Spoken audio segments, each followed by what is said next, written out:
বাস্তব জীবনে আমরা কি দেখি? একটা সাধারণ নির্বাচনের পরে আমরা দেখি যে বিভিন্ন ধরনের অনাকাঙ্ক্ষিত ঘটনা হয়। ছোট একটা নির্বাচন, হয়তো একটা স্কুলের বিভিন্ন গভর্নিং বডি নির্বাচনের পরে কি হয়, নানা ধরনের অশান্তি তৈরি হয়ে যায়। একজন জিতেছে, একজন হেরেছে, এটা তো স্বাভাবিক।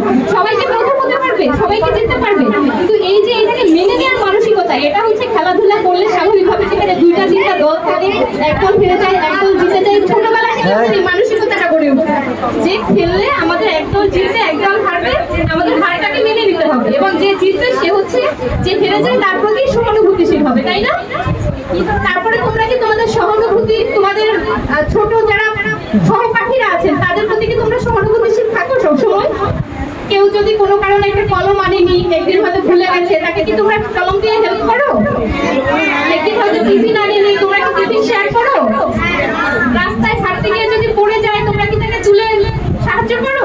এই স্কুলে মনে কোনো স্পেশাল চাইল্ড নেই, তাই না? এখানে তোমাদের অনেক সহপাঠীরা আছেন যারা হয়তো কোনো একটু অসুবিধা আছে, পড়ালেখায় ভালো করে না, তোমরা আমরা এখানে এসেছি যারা, আমরা তাদের সবাইকে ধন্যবাদ জানাচ্ছি। এই সাথে আমাদের ছাত্রছাত্রীগুলো যারা আজকে অংশগ্রহণ করে কৃতিত্বের সহিত পেয়েছে, সবাইকে ধন্যবাদ জানাচ্ছি। এ পর্যায়ে আমি কথা বাড়াবো না, আমি ছোট কথা বলে সেটা চেষ্টা করবো। আমাদের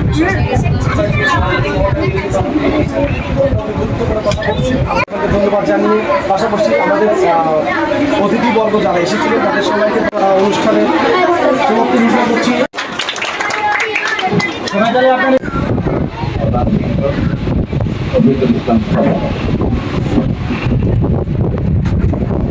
ধন্যবাদ সবাইকে।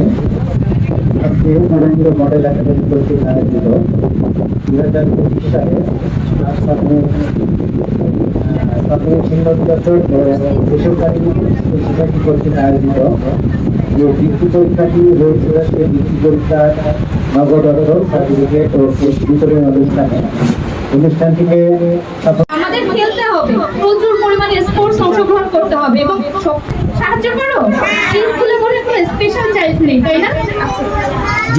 এখানে তোমাদের অনেক সহপাঠীরা আছেন যারা হয়তো কোনো একটু অসুবিধা আছে, পড়ালেখায় ভালো করে না, তোমরা এই সময়টা